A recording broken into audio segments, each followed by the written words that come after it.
First of all, let's define what should be called child labor. Not all work done by children is hazardous and tough. For instance, family duties and child artist activities are generally regarded as something positive. Nevertheless, the term child labor often denotes work that is mentally, physically, and morally harmful to children and interferes with their schooling. Considering the exploitative character of child labor, legislation across the world prohibits it. History.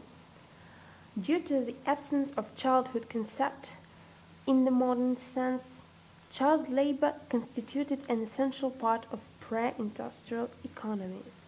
In many societies, children as young as 13 were engaged in same activities as adults.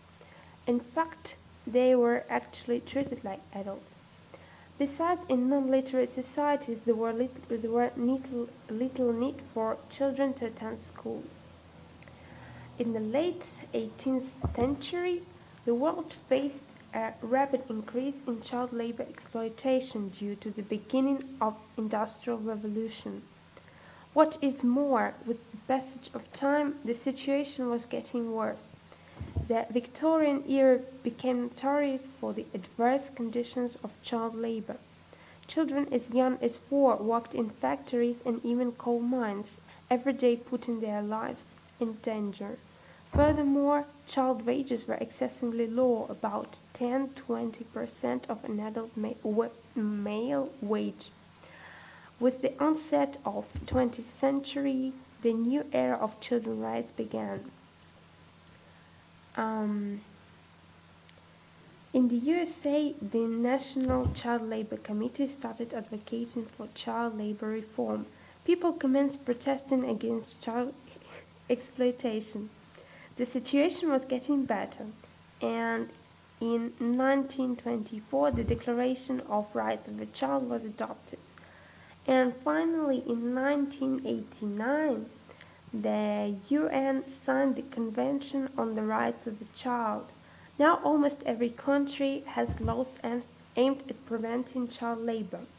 All the same, in many parts of the world, the rights of the child are still violated with total impunity, making the issue topical even for modern society. In 1959, Declaration of the Rights of the Child was adopted. According to the ninth principle of this declaration, the child shall be protected against all forms of neglect, cruelty, and exploitation. He shall not be the subject of traffic in any form. The child shall not be admitted to employment before an appropriate minimum age. He shall in no case be caused or permitted to engage in any occupation or employment which would prejudice his health or education, or interfere with his physical, mental, or moral development. However, there are many human rights violating countries like Africa, Asia, Latin America, where child labor takes various forms according to the traditions and cultures of the region. For instance, in Southeast Asia and in Pacific, many children are sold to work in textile factories as well as cover many family debts. In Africa, parents sell their children often for livestock. These children are exploited in plantations, mines, or will become domestic workers. In Brazil, children work on sugar plantations, sometimes as young as 4. Others work on the streets. They polish shoes, wash cars, carry luggage, or do any chore that is thinkable. Sometimes children have been affected by armed conflicts and have to serve rebel or army groups in civil wars. In Iran, some thousands of children served as soldiers in the war against Iraq during the 1980s. So many rules and acts are being formed and implemented time to time by the governments of different countries to prohibit the child labor or child slavery, but still, this evil is not banned completely. That's why many organizations continue to fight for children's rights. The International Labour Organization has been fighting child labor for many decades. the UN declared that children must be protected from dangerous work.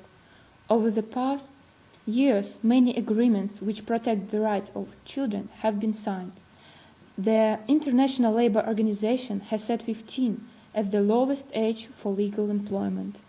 Although many countries have already applied this law, however, some countries in the Third World don't control it enough.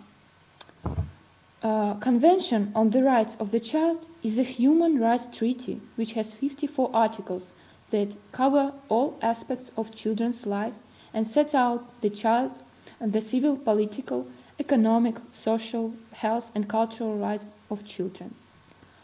The World Day Against Child Labour, which is held every year on 12th of June, is intended to foster the worldwide movement against child labour in any of its forms. Still, there is another side of the question. Needless to say that due to extreme poverty and absence of proper educational systems in some parts of the world, children simply don't have any other options and variants. Either work or die.